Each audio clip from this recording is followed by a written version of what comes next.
DSC పరీక్ష రాయకుండానే, చరిత్రలో ఎప్పుడు జరగని విధంగా అసలు పరీక్ష రాయకుండానే స్పోర్ట్స్ కోటా పేరిట పోస్టులు వాళ్ళకి కావాల్సిన వాళ్ళకి ఇచ్చుకోవడం, దీనికోసం జీవోలు జారీ చేశారని ఇద్దరు అబ్బా కొడుకులు ఒప్పుకున్నారు. దీన్ని సమర్థించుకోవడానికి వీళ్ళు చెప్పిన కబుర్లు ఏమిటో తెలుసా? అసెంబ్లీలో స్పోర్ట్స్ పర్సన్స్ కు టెస్ట్ పెట్టాల్సిన అవసరం లేదంట.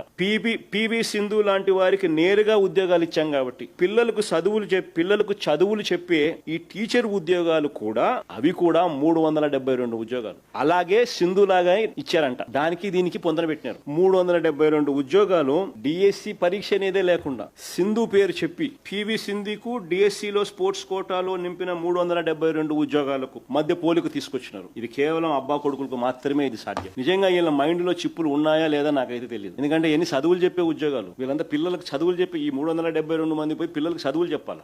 మైండ్ లో ఏదైనా చిప్పు ఎవడన్నా ఉన్నోడు ఎవడన్నా కానీ నిజంగా ఇట్లాంటి నిర్ణయాలు ఎవడన్నా తీసుకోగలుగుతాడో లేదో నాకైతే తెలియదు. ఏ రకంగా వీళ్ళు చదువులు చెప్తారు? నేను అడుగుతా ఉన్నా, అసలు పివి సింధుకు ఈ 372 మంది ఉద్యోగాలకు స్పోర్ట్స్ కోటాలు ఇచ్చిన దానికి ఎలా పోలిక తేగలుగుతారని అడుగుతా ఉన్నా. పివి సింధు అనేది ఒక ఎక్సెప్షనల్ కేసు. 2016 రియో ఒలింపిక్స్ లో సిల్వర్ మెడల్ సాధించింది. 2020లో టోక్యో ఒలింపిక్స్ లో బ్రాంజ్ మెడల్ సంపాదించారు. బ్యాడ్మింటన్ వరల్డ్ ఫెడరేషన్ ఛాంపియన్షిప్ సంపాదించింది. కామన్వెల్త్ గేమ్స్, ఏషియన్ గేమ్స్, ఇలా చాలా ఇంటర్నేషనల్ టోర్నీస్ లో ఆమె విజయాలు సాధించింది, మెడల్స్ తీసుకొచ్చింది. ఇలాంటి సింధు లాంటి వాళ్లకు ఒక ప్రత్యేక పాలసీ ఉంది, వేరే పాలసీ. ఎక్సెప్షనల్ గా వీళ్ళు పర్ఫార్మ్ చేసిన పరిస్థితులలో, ఇంటర్నేషనల్ టోర్నమెంట్స్ లో పార్టిసిపేట్ చేసిన పరిస్థితుల్లో, international gold medals, silver medals, bronze medals వచ్చిన పరిస్థితుల్లో ఇటువంటి ఎక్సెప్షనల్ పీపుల్స్ కు సెపరేట్ పాలసీ. ఆ పాలసీ చూడండి ఒకసారి.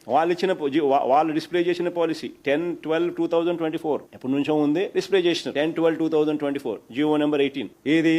Olympics, Para Olympics, Asian Games, Asian Para Games, 4 years World Cup championship, Commonwealth Games, Commonwealth Para Games, World Cup championship, 4 years Asian championship, National Games, SAAP coaches. అంటే ఇలాంటి games కు, ఇలాంటి exceptional talents కు policy ఉంది. వీళ్ళకు ఈ recruitment కు పోలిక తీసుకొస్తాడు చంద్రబాబు నాయుడు. నేను అడుగుతా ఉన్నా, ఇదే చంద్రబాబు నాయుడు అబ్బా కొడుకుని ఇద్దరిని అడుగుతా ఉన్నా. స్పోర్ట్స్ కోటాలో నియమించిన దాదాపు 372 మందిలో పివి సింధుల ఎంతమందికి ఒలింపిక్స్, వరల్డ్, ఏషియన్, కామన్వెల్త్ స్థాయి gold medals, silver medals, bronze medal ఇలాంటి అచీవ్మెంట్స్ వచ్చినాయని అడుగుతా ఉన్నా. ఎంతమందికి వచ్చినాయని అడుగుతాను. నిజంగా తన స్కామును కప్పిపుచ్చుకునే దానికి సింధు లాంటి వాళ్ళను ఎలా ఉపయోగించుకుంటాడు అబ్బా కొడుకులు అని చెప్పడానికి నిదర్శనం ఇది. మరిన్ని వీడియోస్ కోసం మన సిద్ధం స్టూడియోస్ ఛానల్ సబ్స్క్రైబ్ చేయండి. జై జగనన్న.